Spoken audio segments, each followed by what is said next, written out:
I've got some troubling news about England's royal family. The grand corridors of Buckingham Palace have witnessed countless secrets, alliances, and betrayals over the centuries. Yet the walls have rarely shaken as violently as they did on a gloomy morning when rumors turned into an absolute nightmare.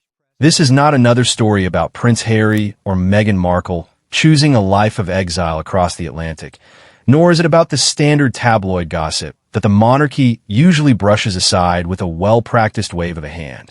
The person who has just lit a fuse capable of burning down the very foundations of the House of Windsor is Princess, and widely regarded as the most hard-working, disciplined, and fiercely loyal member of the royal family. For over 7 decades, Princess has operated under a strict code of silence, carrying out her royal duties with absolute devotion and avoiding the drama that has constantly plagued her siblings and their children. However, a tragic workplace accident at an ancient royal heritage site has forced her hand, pushing her into a corner where silence was no longer an option, even if speaking out meant exposing a deeply hidden plot within her own family network.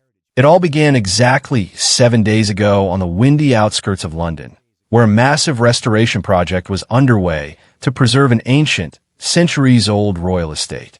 This specific project was once the pride and joy of Princess Anne's Heritage Conservation Fund, an initiative she had personally built, funded, and overseen for years with meticulous care. The project aimed to restore decaying historic structures using the finest traditional craftsmanship and top-tier modern structural reinforcement.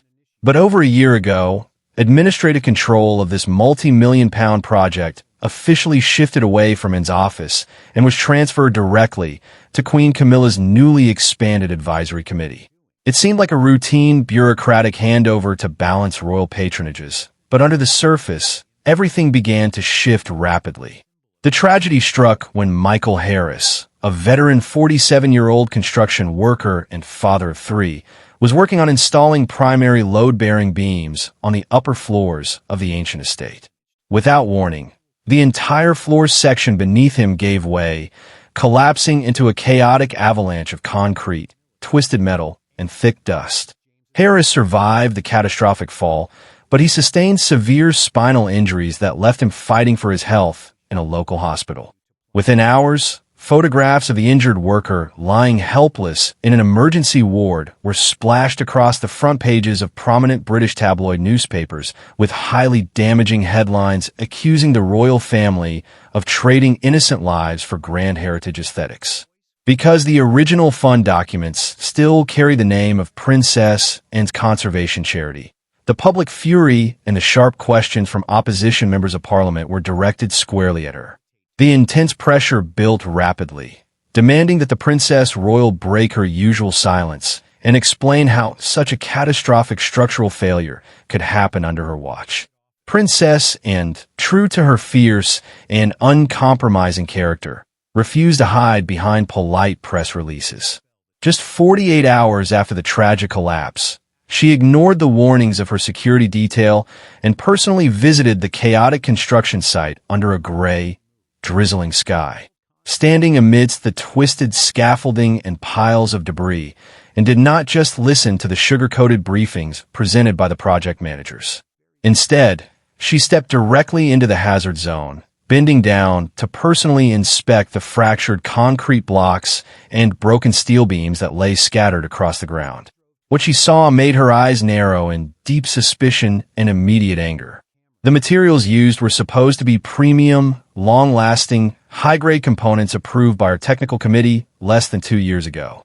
Yet the cracked surfaces showed unusual internal erosion and rapid degradation, looking more like cheap, low-grade commercial materials rather than royal standard structural elements.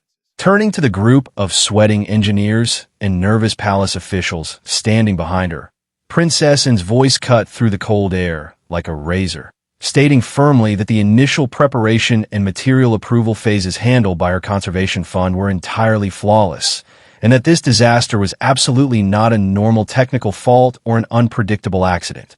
Her voice grew colder and more resolute as she openly declared to the waiting press that she would personally investigate this matter to its absolute end. emphasizing that she would never allow anyone to exploit the sacred name of national heritage conservation to cover up corruption or dangerous wrongdoing. Returning to St. James's Palace in the pouring rain, Princess Anne felt a raging storm brewing within her chest. She knew that someone had compromised the integrity of her life's work, and she was determined to find out exactly who had altered the supply lines the moment her back was turned.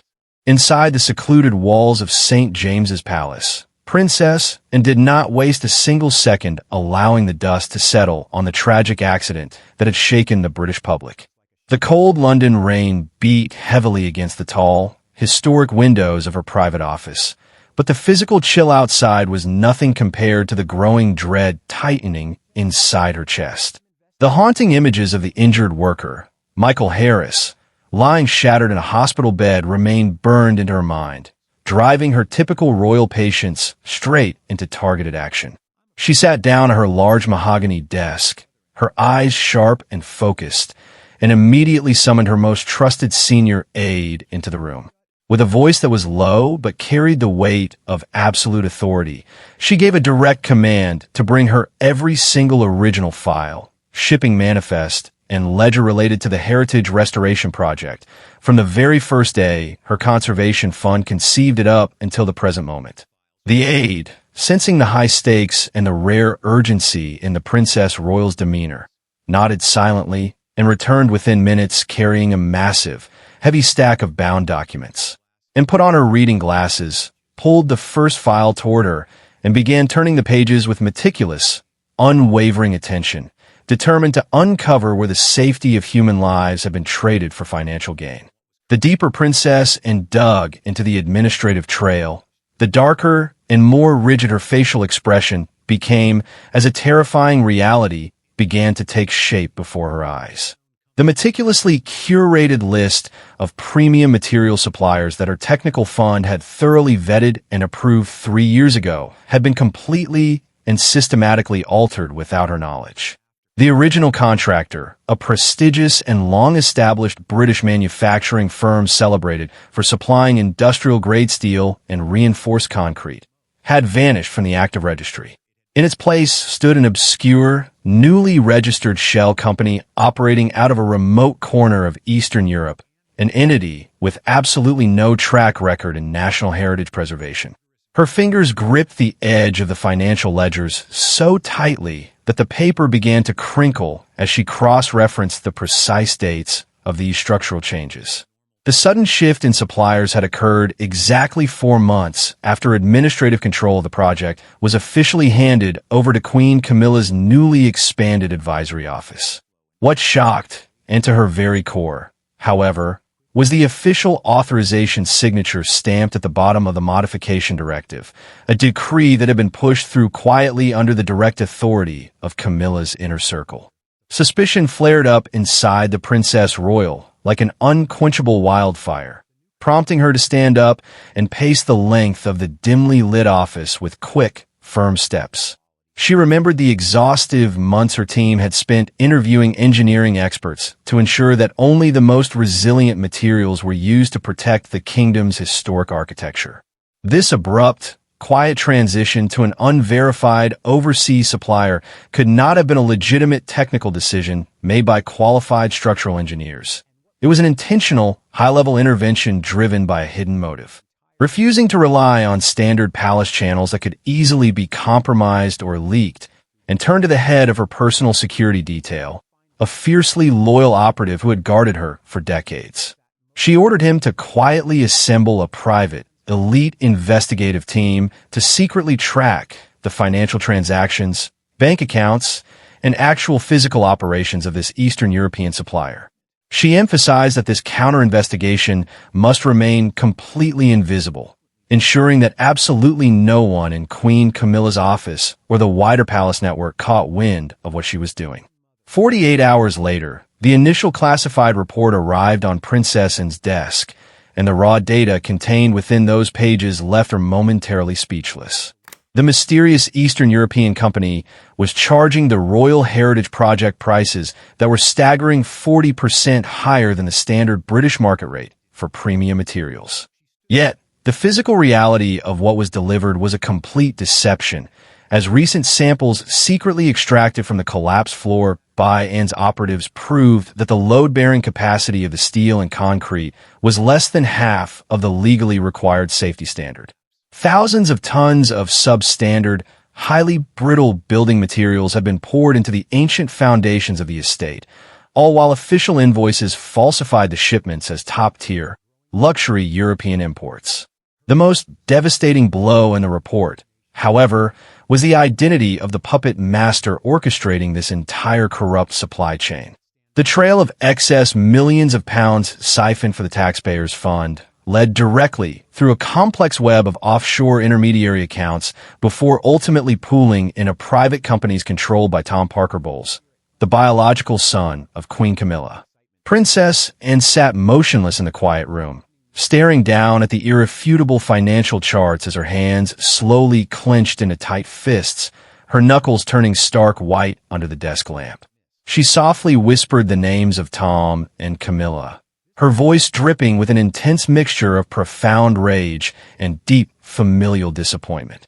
And had never been fond of Tom, viewing him as a man who constantly chased the prestige of the royal spotlight while frequently finding himself entangled in messy financial controversies and tabloid drama.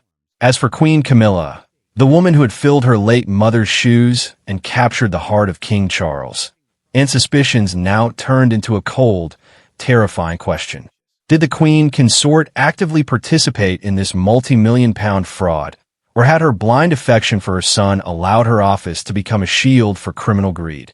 And looked up at her waiting aide, her resolve hardening into steel, and commanded him to continue gathering every single email, meeting minute, and wire transfer record, declaring that this time they would not allow the perpetrators to lie their way out of the storm. The atmospheric pressure within the historic walls of Buckingham Palace reached a suffocating peak late that evening as Princess Anne walked through the long, dimly lit state corridors with an unyielding stride, tightly clutching the heavy leather suitcase containing the absolute proof of financial treason. She did not request an appointment through the standard royal secretaries, nor did she care about the late hour, for the survival of the monarchy's moral standing was hanging by a single frayed thread. Inside the private audience room, King Charles sat behind his desk, looking noticeably frail, the deep lines of exhaustion on his face telling the silent story of a monarch carrying the immense, crushing weight of a crown under constant public scrutiny. He looked up with a mixture of confusion and dread as his sister closed the heavy oak doors behind her, demanding to know what could possibly be so urgent that it required breaking all established royal protocol. Without uttering a single word of soft comfort, Princess Anne stepped forward and slammed the thick binders of evidence directly onto the table, opening the financial charts, intercepted emails, and the undeniable audio recordings that laid bare the entire corrupt machinery. She pointed her finger directly at the offshore bank transfers, explaining in cold, devastating detail how Tom Parker Bowles had systematically turned a sacred national heritage project into a personal gold mine by using substandard materials that risked human lives, and how Queen Camilla's office had actively facilitated and signed off on the catastrophic transition. King Charles watched in stunned, heartbroken silence as his sister flipped through page after page of irrefutable proof, his hands trembling slightly as his eyes locked onto the astronomical stolen figures and the official approving signatures stamped from within his own household. Within minutes, Queen Camilla was urgently summoned to the private room, entering with an air of defensive composure that quickly shattered into pure terror the moment she saw the specific documents scattered across the table under the sharp desk lamp. She immediately began to frantically deny any personal involvement, claiming with a shaking voice that she had absolutely no knowledge of the hidden financial arrangements, and that her son Tom had merely provided basic administrative advice without her awareness of any illegal activity. Princess Anne, however, did not allow the excuses to breathe, cutting through the defensive words with an icy tone by pointing out that the change in suppliers happened exactly 4 months after her office took control, and that the approving signature belonged to Camilla's closest personal advisor. The room fell into a suffocating, heavy silence as Camilla realized there were no words left to shield her family from the truth, leaving King Charles to run his hands over his face in a state of profound, agonizing disappointment. Realizing that a media exposure of this magnitude would completely destroy the public's remaining trust in the crown, the king made the ultimate, painful decision that the palace would not cover up the crime, declaring that legal justice must take its course immediately. The following morning, the royal scandal exploded across the global media landscape like a massive, slow-burning shockwave after the palace issued a historic and unexpected official statement confirming a high-level fraud investigation. Special police units executed a sudden raid on Tom Parker Bowles' luxurious Kensington residence, and by midday, dramatic photographs of a pale, panicked Tom being led away by detectives were splashed across every major news outlet, triggering an unprecedented wave of public fury. The reputational damage to Queen Camilla was immediate and catastrophic, as editorials and citizens across the United Kingdom harshly criticized her for allowing her son's unchecked greed to exploit a national heritage project funded by hard-working taxpayers. Public approval ratings for the Queen consort plummeted to historic, irreversible lows, with many demanding her permanent withdrawal from public life. In stark contrast, Princess Anne was widely elevated by the public as a singular beacon of absolute integrity and courage, praised for her willingness to break her own family structure to protect the truth and the safety of the people. Standing by her office window, watching the London rain, and felt no sense of personal triumph or joy, only a lingering, deep sadness for the fractures within her family. Yet she remained steadfast in her belief that the crown can only exist if it holds itself accountable to the same laws as the people it serves. Are you sure Tom Ann is not someone to underestimate? She's been suspicious for a long time. If everything blows up, there will be no